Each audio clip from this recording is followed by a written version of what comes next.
Ocupante da cadeira número 10 da Academia Brasileira de Letras, o alagoano Ledo Ivo é considerado um dos maiores poetas vivos do país. Nesse próximo sábado, dia 18, ele completa 88 anos, dos quais mais de 70 dedicados à literatura.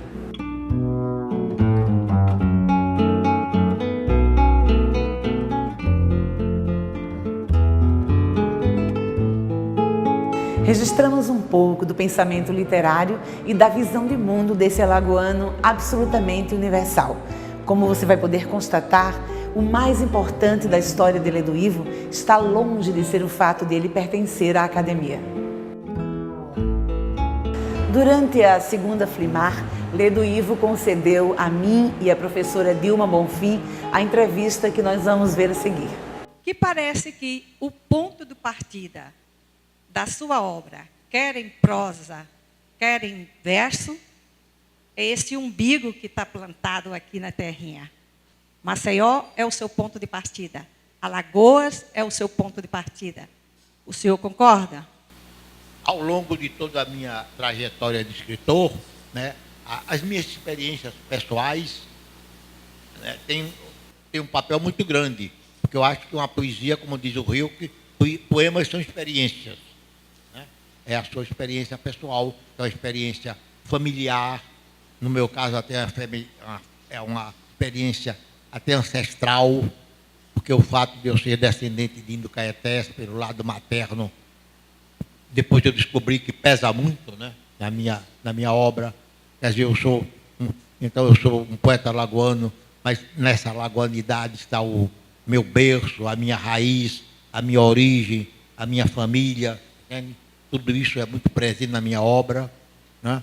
E ao longo da minha vida, quer dizer, esta presença da cidade, das pessoas com quem eu convivi na infância, na adolescência, a vida familiar, tudo isso foi sendo incorporado através da linguagem. Embora a linguagem, quando procede esse processo de incorporação, já não é a vida que está nela, é uma outra coisa chamada a arte, né?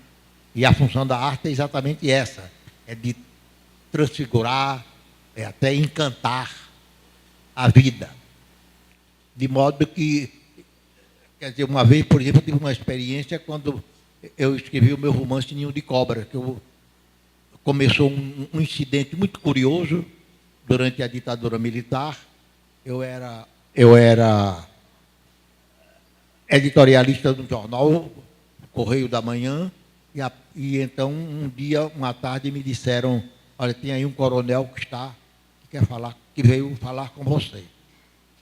Então, eu me virei para o meu companheiro de redação, Frank de Oliveira, e disse: não sei porquê, eu não fiz nada, mas eu acho que vieram me levar, né? Então, mandei o coronel subir, o coronel entrou e começou uma conversa de surdo. Eu não entendia o que o coronel dizia, nem o coronel dizia. Era o seguinte: era um pobre coronel caçado pela ditadura, que tinha mandado um artigo sobre transportes, já que eles se consideravam autoridade para o Correio da Manhã. O diretor, como eu era o escritor da casa, então chutou o artigo, quer dizer, disse que chutou o artigo para mim, não chutou. Não, o artigo eu dei ao Ledo Ivo para examinar, não sei o quê. Então ficou essa coisa impressionante, que a gente vivia então num mundo em que a gente não sabia se era inocente e culpado, e mesmo a gente sendo inocente, se assumia como culpado. De tal modo era aquela atmosfera sufocante, né, da ditadura, né, aquele mundo que todo mundo, né, se sentia perseguido ou perseguidor, né, estava dividido entre aquela coisa. Então, no dia seguinte, eu me lembrando de uma história de infância que minha mãe me contou, negócio de uma raposa que tinha chegado ao centro de Maceió e que tinha sido abatida, né, pelos policiais. Então, me lembrei daquela história e fiz o primeiro capítulo, etc. E depois, então, vieram outras lembranças de Maceió, da minha adolescência, personagens, isso e aquilo. Eu fiz o romance, quer dizer, romance, então, o que o escritor tem dentro dele, né, é o que o alimenta, é que o nutre, são as lembranças, as memórias, essas coisas todas. De modo que aí está, então, a explicação do vento do mar. Né? Inclusive, eu tenho uma amiga, a professora Leila da Guerra, que disse que a frase minha que mais impressiona, eu não sei onde é que eu escrevi, ela disse que em Alagoas só duas coisas não mudam, a miséria e o vento do mar. Ledo, aproveitando o gancho, né? Falou-se, o senhor já respondeu essa pergunta com certeza, mas eu acho que não para essa plateia. Muita gente se perguntou e lhe perguntou se Ninho de Cobra seria dedicado a Alagoas, se esse ninho seria Alagoas e as cobras seriam os alagoanos. Isso foi perguntado muito, assim, eu sei. As pessoas que me censuraram na época por ter escrito Ninho de Cobras, quer dizer, por ter dito que Alagoas eu estava zombando ou menosprezando a minha cidade natal, incorreram num grande erro, porque o Ninho de Cobra é a história dos alagoanos que não emigram, está dito no livro, como as cobras amam os seus ninhos de pedra. Exatamente a história dos alagoanos que não emigraram, como o meu caso, que emigrei, o caso até do Graciliano Ramos, que diz que como o Graciliano saiu daqui preso, de cabeça raspada e jogada no porão do navio, ele costumava dizer, emigraram-me. Quer dizer, ele não emigrou, eufemismo, né? emigraram-me. Né? De modo que, agora, o melhor louvor que eu recebi foi da Raquel de Queiroz, a grande romancista, que, aliás, viveu em Alagoas aqui. Ela disse que nunca tinha lido um romance alagoano em que o autor revelasse tanto o amor pela sua terra natal, especialmente pelas paisagens, pelas ruas tortas, pelo vento do mar, pelos mendigos, né, pelos animais, etc. De modo que, na minha opinião, né, embora Ninho de Cobra seja considerado um livro assim, sobre a mentira ditatorial, quando saiu em inglês, o New York Times disse que era um livro sobre a mentira das ditaduras, né, que as ditaduras são mentirosas por excelência, essas coisas todas. Eu acho, na minha opinião, que Ninho de Cobras é uma história de amor. Na tarde de domingo, volto ao cemitério velho de Maceió, onde os meus mortos jamais terminam de morrer. E o senhor imagine nós aqui, que temos uma dificuldade muito grande de acesso ao sul e ao sudeste, onde a grande crítica e a grande imprensa lá se concentra, e temos também uma grande dificuldade de editoras, os nossos poetas, escritores, eles pagam até a publicação do livro. Não é vergonha, eu estou dizendo porque na sua afirmação o senhor disse, eu paguei, pois é, o senhor pagou, mas digamos o senhor pagou o seu primeiro ou o seu segundo, né? E aqui os nossos escritores vão até o fim, tentando pagar o seu livro, e esse livro não consegue chegar ao sul e ao sudeste com uma resenha, com um comentário, com uma crítica contundente, não é? O que fazemos por aqui a universidade tenta, alguns colegas que trabalham na imprensa dizem alguma outra coisa e fica por aqui. Não é? Nem o Nordeste todo a gente consegue resolver. O livro fica por aqui. Então, nós temos uma dificuldade maior ainda do que os que foram para o Sul-Sudeste. Isso talvez dificulte se conhecer o que se produz aqui hoje. Não é? Qual é o grande nome da literatura hoje aqui em Alagoas? Não é? Temos dificuldade de dizer isso. Não é?